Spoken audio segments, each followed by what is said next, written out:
आज आपण instant veg pulao कसं बनवायचं ते पाहणार आहोत आणि तेही कुकरमध्ये. जराही चिकट न होता प्रत्येक दाणा असा मोकळा मोकळा असा हा आपण व्हेज पुलाव पाहणार आहोत. अगदी परफेक्ट मेजरमेंट सहित मी हा तुम्हाला व्हेज पुलाव सांगणार आहे कसा करायचा आहे ते. आणि त्याचबरोबर हा एवढाच चविष्ट लागतो ना. नेहमी मग असं कंटाळा आला असेल काम करून तर तुम्हाला झटपट काहीतरी खाण्याचं मन होईल त्यावेळेस तुम्ही हा पुलाव बनवू शकता. तासाचं काम मिनिटांमध्ये होईल आणि खूप चविष्टही लागतो. बघा किती मस्त असा हा गरमागरम व्हेज पुलाव आपण बनवलेला आहे. हे बनवायला ही खूपच सोपी आहे आणि कमी साहित्यामध्ये तयार होणारा अगदी बिना झंझट तुम्ही बनवू शकता. अगदी पाण्याचं प्रमाणही परफेक्ट सांगितलेलं आहे बघा. प्रत्येक दाणा तुम्हाला असं दिसत असेल मोकळा मोकळा झालेला. आणि व्हेजिटेबल पुलाव आहे त्यामुळे सर्वांनाच आवडेल. तर बघूया कसं बनवायचं. त्यासाठी बघा घरातलेच आपण जे रेग्युलर तांदूळ वापरतो तो मी घेतलेला आहे 1.5 कप. तर हा 1 कप आणि हा अर्धा कप. तर 1.5 कपाचं मी तुम्हाला मेजरमेंट सांगते. आता घरामधलं कुठलंही कप वगैरे तुम्ही मेजरमेंटसाठी घ्या. आणि आता हे तांदूळ आपण स्वच्छ धुवून घेतलेले आहेत. आपल्याला याला भिजवायचं वगैरे काहीच नाही. असंच आता साईडला ठेवून देऊ. आणि भाज्या बघूया. तर अर्धा कप मी हिरवे मटार, अर्धा कप फ्लावर घेतलेले असे मोठे पीसेसमध्ये तोडून घेतलेला आहे. एक गाजर घेतलेला आहे, एक बटाटा कापून घेतलेला आहे. आता आपण खडे मसाले बघूया. तर 1 चमचा मी जिरं घेतलेलं आहे, 2 दालचिनीचे तुकडे, 1 स्टार फूल, 2 हिरव्या वेलची आणि 1 काळी वेलची आणि 2 तमालपत्र घेतलेली आहेत, बे लीव्स. तर आता आपण हा कुकरमध्ये बनवणार आहोत. तर कुकरमध्ये आपण तेल घालूया. गॅसवरती कुकर थोडा गरम झाला का यामध्ये तेल घालूया. तर साधारण 3 चमचे असे मी तेल घेतलेलं आहे, छोटे 3 चमचे. आणि 1 चमचा तूप घेतलेला आहे. तुपामुळे ना जबरदस्त टेस्ट येते पुलावला. आता प्रथम आधी तेल आणि तूप चांगलं गरम झालं की आपण हे खडे मसाले घालून घेऊया. आणि 1 मिनिटभर आपण फक्त असं थोडंसं परतून घेणार आहोत.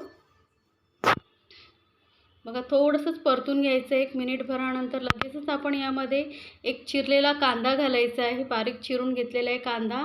आणि कांदा थोडासा 1-2 मिनटं परतून घेणार आहोत. गॅसचा फ्लेम इथे एकदम मीडियमवरती ठेवायचा आहे. मी दाखवलेल्या रेसिपी जर तुम्हाला आवडत असतील तर माझ्या चॅनलला लाईक्स, कमेंट्स आणि सबस्क्राईब करायला विसरू नका. सोबतच बेल आयकॉनवरतीही क्लिक करा म्हणजे माझ्या नवीन रेसिपीची नोटिफिकेशन लगेचच तुमच्यापर्यंत पोहोचेल. आता एक कांदा थोडासा हलकासा परतला गेला आहे, थोडा गुलाबी झाला आहे. त्यावेळेस आपण घालूया 1 चमचा आलं लसूण पेस्ट.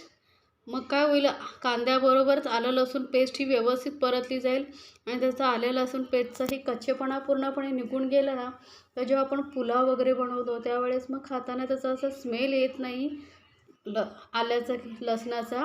म्हणून व्यवस्थित परतायचं आहे. तर पूर्ण कच्चेपणा जाईपर्यंत आपण आलं लसूण पेस्ट आणि कांदा परतून घेतलेला आहे. आता यामध्ये आपण ह्या भाज्या ज्या कट करून घेतल्या होत्या त्या घालायच्या आहेत. आता भाज्या तुम्हाला ज्या आवडतील त्या तुम्ही घालू शकता. तुम्ही यामध्ये बीन्सही घालू शकता. आता भाज्याही आपण मस्तपैकी कांदा आणि लसणाच्या पेस्ट बरोबर ती परतून घेऊया. 1 मिनिटभर आपण ही भाजी परतून घेऊया. आणि आता यामध्ये घालूया लाल मिरची पावडर. 1 चमचावरून मी लाल मिरची पावडर घातलेली आहे. 1 चमचा गरम मसाला, आपण जो रेग्युलर घरामध्ये यूज करतो तो गरम मसाला घालायचा आहे.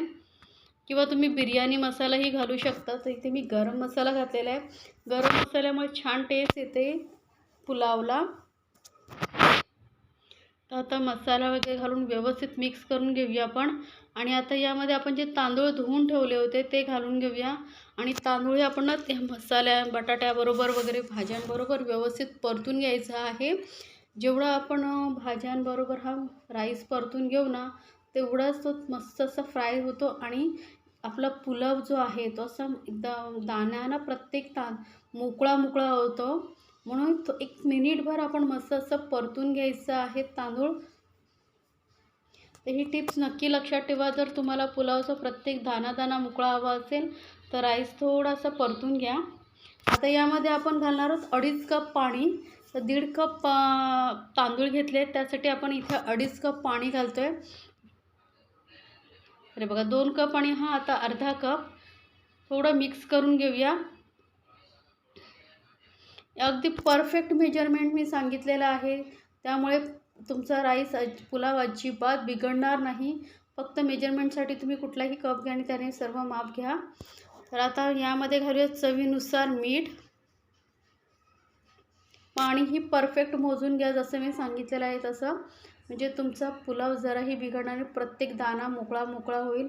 आता आपण कुकरला झाकण लावून घेतलेलं आहे आणि गॅस मिडियमवरती ठेवून फक्त 2 शिट्या काढून घ्यायच्या आहेत. 2 शिट्याच काढायच्या आहेत आपल्याला. एक पहिली शिटी झाल्यानंतर गॅस कमी करून दुसरी शिटी मी काढून घेतलेली आहे आणि आता आपला हा पूर्ण शिट्टीचं वाफ गेल्यानंतर आपण हा पुलाव परतून घेणार आहोत.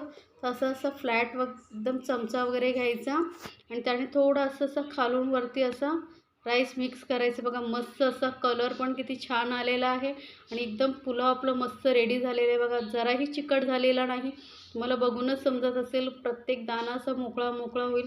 जसं हा थोडासा थंड होईल ना, प्रत्येक दाणा असा मोकळा मोकळा होईल.